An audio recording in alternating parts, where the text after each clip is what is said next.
किए ऊपर, और जब जब मूसा हाथ ऊपर करता था हम जीतते थे, जब जब मूसा हाथ नीचे करता था तब हम हारने लगते थे, क्योंकि मूसा के हाथ भर जाते थे। मूसा पूरी तरह परेशान हो जाता था कितनी देर, और उसके बाद हूर ने और हारून ने उसके हाथ ऊंचे किए कि जब तक हाथ ऊपर भर ना जाए, थक ना जाए, और इसलिए हाथ जब तक ऊपर किए रहा और लोग जीतते गए। और ये यीशु मसीह का प्रतीक था। फिर यीशु मसीह आया और उसने क्रूस पर अपने हाथों को ऊपर किया ताकि हम जीत जाएं, और अब की उसके हाथ ना भर जाएं। अब की उनने कीलों से उठाकर ठोक दिया, अब सागर भी हाथ नीचे नहीं आ सकते, अगर भर गए तो भी नीचे नहीं आ सकते, अगर चाहेगा तो नीचे नहीं आ सकते।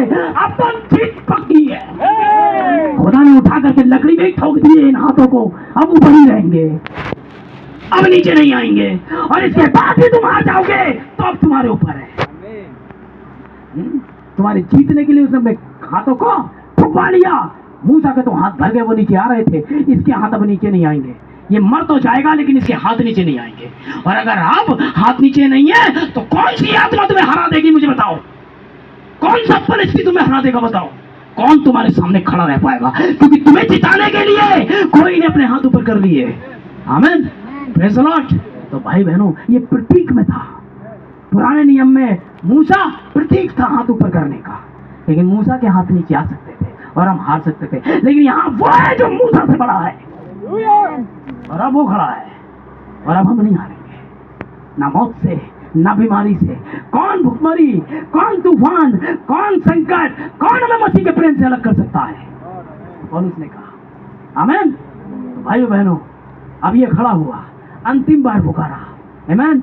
पर्व के अंतिम दिन, मंडपों के पर्व के अंतिम दिन खड़ा हुआ और पुकारा, जो कोई प्यासा हो अब फिर आ जाए। आमीन, प्रेज़ द लॉर्ड, हालेलुया। आइए, नबी के कुछ कोट्स पढ़ रहा हूं मैं आपके लिए 7 सील से, अब मजा आएगा। मजा आ रहा है? आना चाहिए भाई, बरेली से आने का कुछ तो फायदा दो। देखें, अब मैं नहीं जानता, 7 सील 7वीं मोहर से पढ़ रहा हूं मैं आपके लिए, भाई बहन का संदेश है। अब मैं नहीं जानता इसके पश्चात अगली चीज आएगी। हो सकता है दूसरे संदेशों में 7 तुरैया हों, परंतु 7 मोहरों में व्यवहारिक तौर पर सारी बातों का समावेश है। व्यवहारिक तौर पर 7वीं मोहर में सारी बातों का समावेश है। कलीसिया काल आते हैं, हमने उन्हें पहले ही रख दिया जो कि बहुत ही महत्वपूर्ण थे, परंतु उस समय था। अब मोहरों के खुलना दर्शाता है कि कलीसिया कहाँ जाती है और ये कैसे समाप्त होती है। मोहरों का खुलना दर्शाता है कलीसिया कहाँ से आती है और कैसे समाप्त होती है। ठीक है, देखिए, कलीसिया अलग है, दुल्हन अलग है। आमीन। दुल्हन खत्म नहीं हो सकती, कलीसिया खत्म हो जाएगी। ठीक है, कलीसियाओं में से परमेश्वर अपने लिए लोगों को बाहर निकाल रहा है ताकि अपनी ब्राइड बनाए और रैप्चर में ले जाए। आमीन। कलीसिया दुख में जाएगी, दुल्हन नहीं। आमीन। अब मैं सोचता हूँ स्वर्गीय पिता निश्चय हम अनुग्रहकारी है कि हमें ये देखने दे कि हमारे पास अब क्या है। आमीन। चलते हैं आगे, 35वां पद।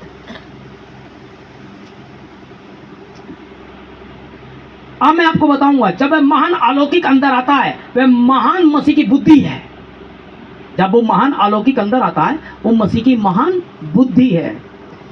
आप अपने विचारों से दूर चले जाते हैं जब तक कि आप अपने मस्तिष्क में दूर नहीं जाते। मैं ये नहीं कह सकता कि कोई भी इसे नहीं कर सकता, याद रखिएगा, इसे कोई नहीं कर सकता। जब मसीह की महान बुद्धि आप में आती है तो भेद खुलना शुरू हो जाएंगे। आमीन। और आप अपने आप में ऐसा कुछ ना करें, इसमें कुछ भी मिलावट ना करें। देखें, महान अलौकिक की व्याख्या करने का यत्न ना करें। महान खुदा की, उसकी बातों की व्याख्या करने का आप बिल्कुल भी यत्न ना करें। आमीन। आप ऐसा नहीं कर सकते। करने के लिए केवल एक ही कार्य है कि आगे बढ़ते रहें, और जहां तक हो सकता है मैंने अपने आप को स्पष्ट करने का यत्न किया है, परंतु तब से मैं सोचता हूं कि ये बहुत करने का यत्न नहीं करूंगा। या तो पूर्णतः विश्वास करेंगे या नहीं।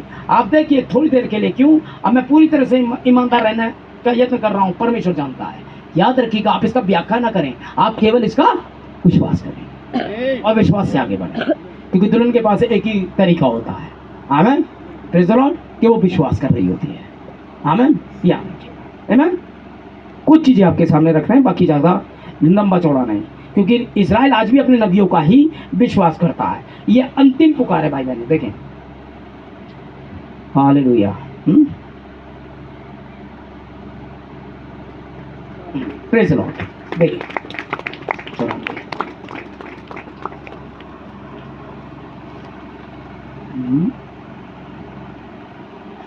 ओहो 944 को होना चाहिए, हमने 98 में ढूंढ लिया। क्या करें भाई, बुढ़ापा बुढ़ापा ही होता है, कुछ बुढ़ों के साथ रहने का असर होता है। ठीक है भाई बहनों, ध्यान दें, इजराइल के विश्वासी केवल विश्वासियों को बताया गया है। पुराने नियम में उन्हें अपने भविष्यता के बाद भविष्यता पर विश्वास करना था। आमीन। एक भविष्यता के बाद अगले भविष्यता पर विश्वास करना था। इजराइल अपने नबियों पर विश्वास करता है और अंतिम कलीसिया आत्मिक इजराइल है। आमीन। तो ये किस पे विश्वास करेगी? अपने भविष्यता। ठीक है, प्रेज़ द लॉर्ड। विश्वास करना होता है। देखिए, जो कि प्रभावित थे, मैं तुम्हारे बीच में कोई आत्मिक आवश्यकता हो तो मैं परमेश्वर